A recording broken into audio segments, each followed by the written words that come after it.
विद्यार्थी मित्रांनो नमस्कार. मी डॉक्टर भारत यलगडाख, सहाय्यक प्राध्यापक, department of geography, KRTR, BH commerce आणि M science, popularly known as KTHM college. विद्यार्थी मित्रांनो, सर्वप्रथम आजच्या तासिकेमध्ये आपले सहर्ष स्वागत करीत आहेत. आपण एन्व्हायरमेंटल अवेअरनेस किंवा पर्यावरण जाणीव जागृती हा जो पेपर आहे यामधील चॅप्टर नंबर 3 इकोसिस्टीम किंवा म्हणजेच परिसंस्था या टॉपिक विषयी चर्चा करत आलो. विद्यार्थी मित्रांनो, मागील तासिकेचा मागोवा घेत असताना आपण मागील तासिकेला बघितलं आहे की मागील तासिकेला असणाऱ्या ग्रासलँड इकोसिस्टीम असेल, ग्रासलँड इकोसिस्टीमचे दोन प्रकार पडले. त्यामध्ये उष्णकटिबंधीय गवताळ परिसंस्था असेल किंवा समशीतोष्ण कटिबंधीय गवताळ परिसंस्था असेल. उष्णकटिबंधीय गवताळ परिसंस्थेमध्ये कोणकोणत्या गवताळ परिसंस्था येतात किंवा समशीतोष्ण कटिबंधीय गवताळ परिसंस्थेमध्ये कोणकोणत्या गवताळ परिसंस्था येतात याचा मागोवा आपण मागील तासिकेला घेतला आहे. त्या परिसंस्थेमध्ये असणारं वनस्पती जीवन असेल, प्राणी जीवन असेल, वेगवेगळ्या प्रकारची गवताळ परिसंस्था वेगवेगळ्या भागामध्ये कोणत्या असेल, तर उदाहरणार्थ दक्षिण अमेरिका असेल तर किंवा आफ्रिकेमध्ये असेल किंवा भारताच्या भागात असेल तर त्यांना वेगवेगळ्या प्रकारची नावं दिली आहेत. ते कशा प्रकारे दिले आहेत याचाही आपण मागील तासिकेला विचार केला आहे. त्या ठिकाणी असणारं प्राणी जीवन असेल, वनस्पती जीवनाचाही मागोवा आपण मागील तासिकेला घेतला आहे.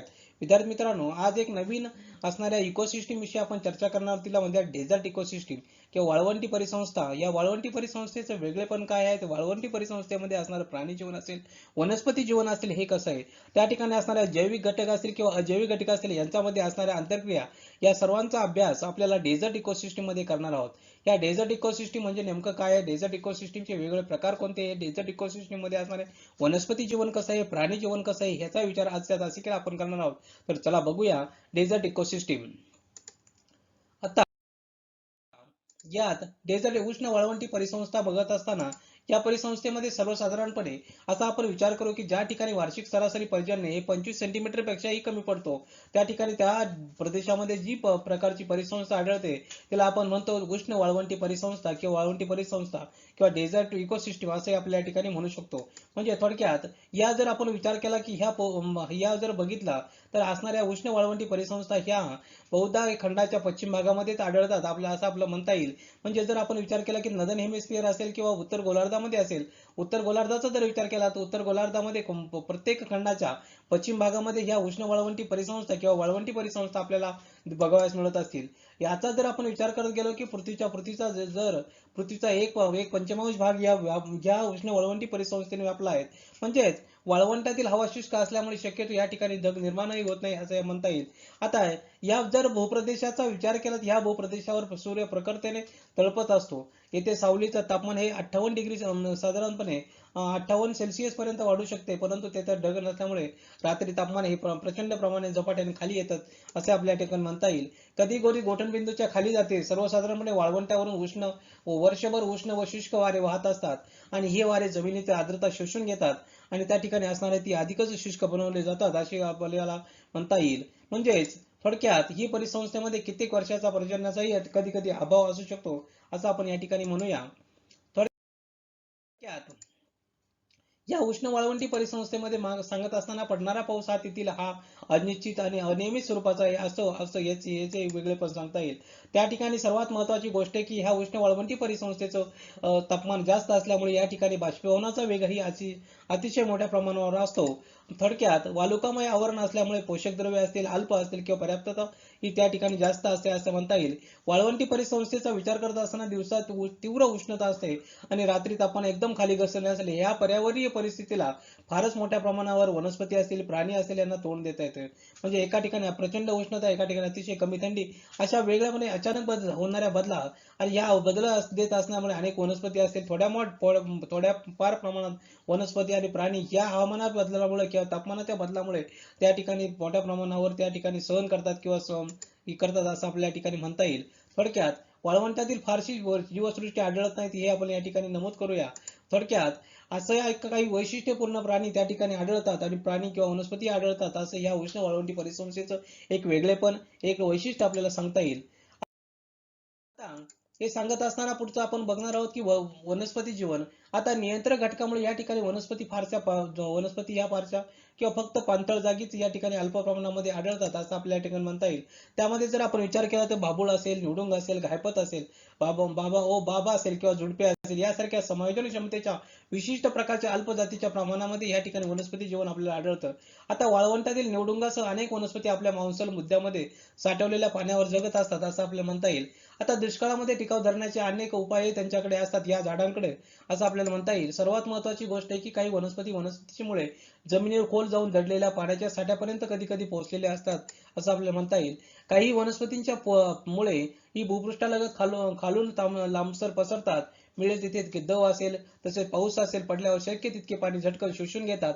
असं या वनस्पतींच्या असणारे वेगळेपण किंवा वैशिष्ट्य आपल्याला सांगता येईल. म्हणजेच अमेरिकेतील कोलोराडो वाळवंटातील क्रिओसोट झुडपाच्या मुळाच्या इतकी दाट जाळी तयार होते की त्याच्या आसपास अनेक मीटरपर्यंत दुसरी कुठलीही वनस्पती उगू शकत नाही.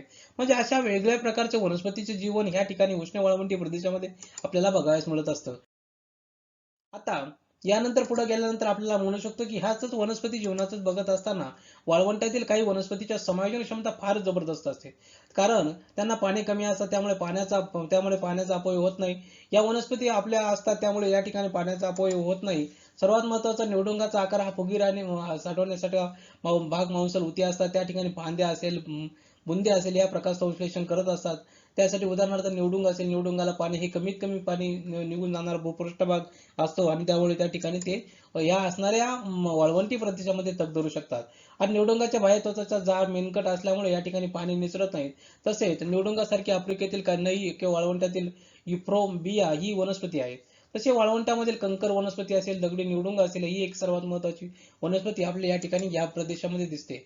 आता जर आपण या वनस्पतींच्या विशिष्ट स्वरूपामुळे असेल किंवा तृणजीवी प्राण्यांपासून रक्षण होऊनही पाणी साठवले जाते. तसेच वाळवंटात जेव्हा वर्षण संपून पाऊस पडतो तेव्हा रातोरात वाळवंट होऊन जातं आणि या बियांच्या रूपामध्ये तग धरून राहिलेल्या वनस्पतींना कोंब फुटतात. स्वरूप बदलून आता थोड्याच कालावधीत बिया फुलून तयार होतात आणि मोठ्या प्रमाणात येणाऱ्या आवर्षणासाठी सज्ज राहावे लागतात असं आपल्या ठिकाणी म्हणता येईल. थोडक्यात इतर वनस्पतींच्या शेंगा पावसामुळे एकदम फुटतात आणि बियांचा वर्षाव होतो आणि पावसाच्या एखाद्या सरीने बिया नीट पडूच नाही त्यासाठी जमीन भिजणारा पाऊस फार काळ पडणे आवश्यक असते. परंतु ह्या अशी ठिकाणची परिस्थिती त्या ठिकाणी पडू शकत नाही असं म्हणता येईल. किंवा वनस्पतीच्या बियांच्या टरफलावर एक रासायनिक फूट असते. ती धुवून जाण्या इतपत पाऊस देखील कधी कधी फुटलेला नसतो आणि त्यामुळे ही अंकुरही फुटत नाहीत असं आपल्या ठिकाणी म्हणता येईल. म्हणजे थोडक्यात पावसाचा अतिशय कमी या ठिकाणी असल्यामुळे या उष्ण वाळवंटी परिसंस्थेमध्ये एक वेगळेपण त्या ठिकाणी जाणवते. आता प्राणी जीवनाचा विचार करू. या उष्ण वाळवंटी परिसंस्थेमध्ये पाण्याची गरज कमी असणारे प्राणीच मोठ्या प्रमाणावर या ठिकाणी आढळतात. म्हणजे ज्या प्राण्याला कमीत कमी पाणी लागतं तोच प्राणी या ठिकाणी तग धरू शकेल. म्हणजे साधारणपणे वाळवंटी प्रदेशामध्ये उंट किंवा ओरिकक्स किंवा कांगारू किंवा शामरुख सारखे सस्तन प्राणी त्या ठिकाणी आढळतात. सर्प असेल, विंचू असेल, घुशी असेल, बेडूक असेल, उंदीर असेल, मोलरॅट असेल, खार असेल यासारखे प्राणी जमिनी बळी करून राहत असतात. यात काही निशाचर वर्तनाचे असतात. म्हणजे सँडग्रज असेल किंवा इतर महत्त्वाचे प्राणी पक्षी वाळवंटामध्ये आढळतात. ज्या पाणथळ जागी शेती केली जाते तेथे शेतीला उपयुक्त करणारे काही ठिकाणी पाळीव प्राणीही पाळले जातात किंवा आढळतात असं आपल्याला म्हणता येईल. किंवा उष्ण वाळवंटी परिसंस्थेमध्ये बहुतेक असा विचार करूया की सर्व प्राणी थेट उष्णता टाळून तिच्यापासून स्वतःचा बचाव करू शकतात. काही बरेचसे प्राणी दगडाखाली असतील किंवा बिळामध्ये थंडावा असल्यामुळे त्या ठिकाणी राहतात. रात्रीच्या किंवा सायंकाळच्या गारव्यात अन्नाच्या शोधात बाहेर फिरत असतात असं आपल्याला म्हणता येईल. म्हणजे थोडक्यात मोलरॅट असेल, साप असेल, विंचू असेल, घुशी असेल, बेडूक असेल, उंदीर असेल हे प्राणी दिवसा उष्णतेत बाहेर पडण्याचे धाडस करीत नाहीत. मोलरॅट हा वाळूखाली राहणारा एक विचित्र प्राणी. तो आपल्या दातांचा उपयोग करून वाळू खोदण्यासाठी किंवा मुळे किंवा कंद कोरतडण्यासाठी करतो असं आपल्या ठिकाणी म्हणता येईल. म्हणजे थोडक्यात अशा वेगळ्या प्रकारचं प्राणी जीवन ह्या ठिकाणी या उष्ण वाळवंटी परिसंस्थेमध्ये आपल्याला बघावयास मिळत असतं. म्हणजे थोडक्यात वाळूखाली शंभरच्या जवळपास असलेले अनेक वसाहत एक प्राणी एकाच रात्रीत बाहेर पडतो आणि स्पेडफूट बेडूक हा प्राणी 10 किंवा त्यापेक्षा अधिक काळ महिन्याचा अन्न पाण्याच्या साठ्याखाली जमिनीखाली राहू शकतो असं आपल्याला म्हणता येईल. थोडक्यात पुढे आपण असं म्हणू येऊ शकतो की या उष्ण वाळवंटी परिसंस्थेमध्ये या शरीरात म्हणजे फक्त दोनच अवयव असतात. एका वाळूला स्पर्श करतात आणि त्यामुळे त्याचे वाळू पासून संरक्षण होते. या उष्ण वाळवंटी परिसंस्थेमध्ये उंट असेल, ओरिक असेल, कांगारू असेल, शहामृग असेल, सस्तन प्राणी मोठ्या प्रमाणात आढळतात. हे प्राणी वाळवंटात अन्नाच्या शोधामध्ये आयुष्यभर भटकत असतात. उंट जरी आकाराने मोठा असला तरी अन्न आणि पाण्याच्या शोधामध्ये भटकत वाळवंटात तो दीर्घकाळ तग धरू शकतो. असा म्हणून त्या ठिकाणी उष्ण वाळवंटी परिसंस्थेमध्ये तग धरू शकणारा असणारा हा एकमेव प्राणी म्हणजे उंट. पाठीवरील दाट असेल किंवा लोकरीच्या सुऱ्यापासून त्याचा ओढसा होतो आणि बाकीच्या उघड्या शरीराची उष्णता ताबडतोब बाहेर टाकली जाते, अशी त्याची शारीरिक रचना त्या ठिकाणी केलेली असते. म्हणजे पाणी वाचवण्यासाठी या प्राण्याला घाम येत नाही. अनेक वेळा दीर्घकाळ पाणी न पिल्यास उंट रोडा जातो किंवा मदार आकसते असंही म्हणतात. आता पुढे गेल्यानंतर आपल्याला असंही म्हणता की उष्ण वाळवंटी परिसंस्थेमध्ये पाणी मिळाल्यानंतर ते 10 मिनिटांमध्ये 90 लिटर पाणी पितात आणि लवकरच ते मूळ आकाराला पोहोचतात. म्हणजे शामरोगासारखे प्राणी कुठल्याही प्रकारचा दुष्परिणाम न होता आपल्या शरीराचे तापमान काही प्रमाणात कमी अधिक करू शकतात. कित्येकांचे त्वचेचे आवरण हे पिक्या रंगाचे असल्यामुळे उष्णता परावर्तित होते. काही प्राण्यांचे कान मोठे असतात आणि मोठ्या कानावाटे उष्णता बाहेर टाकली जाते. काहींना धापा टाकूनही उष्णता त्याला स्वतःला थंड करून घेतात. विशेषतः आपण जर विचार केला की वाळवंटी प्रदेशामध्ये असेल किंवा वाळवंटी प्रदेशामध्ये दिवसा प्राण्यांची कसलीही हालचाल त्या ठिकाणी आढळून येत नाही. हे सर्वात महत्त्वाचं वैशिष्ट्य. थंड राहणाऱ्या बहुतेक सर्व उपायामध्ये शरीरातील प्राणी आपल्याला गमावे लागते. ही वाळवंटी प्राण्यांची सर्वात मोठी समस्या आपल्याला म्हणावी लागेल. किंवा धापा टाकणे असेल, घाम फुटणे असेल किंवा घासवाप्रमाणे पायावर मूत्र वाहणे असेल, या सर्व उपायामध्ये बरेचसे पाणी निघून जाते आणि मग या प्राण्यांना पाणी मिळवायचा एक मार्ग एकमेव शिल्लक राहतो, म्हणजे त्यांनी खाल्लेले अन्न हा होय. आता त्यानंतर पुढे बघत असताना ह्या वाळवंटी परिसंस्थेमध्ये पाण्याची काळजीपूर्वक बचत करणे हे वाळवंटात टिकून राहण्याचे सर्वात महत्त्वाचे रहस्य आहेत असं आपल्याला म्हणता येईल. म्हणजे वाळवंटी विंचवाचे तसेच कोळी किंवा कीटकांची शिंगाप्रमाणे टणक असेल, आवरण असेल, सटपटणाऱ्या प्राण्यांची खवले असेल, हेही सर्व जलभेद असल्यामुळे शरीरातून पाणी निचरू देऊ शकत नाहीत. हे प्राणी बिळात राहत असतात. त्याच्या श्वसनाने त्याचे बिळे आर्द्र बनतात. त्यामुळे शरीरातील प्राण्याचे बाष्पीभवन कमी प्रमाणात होते.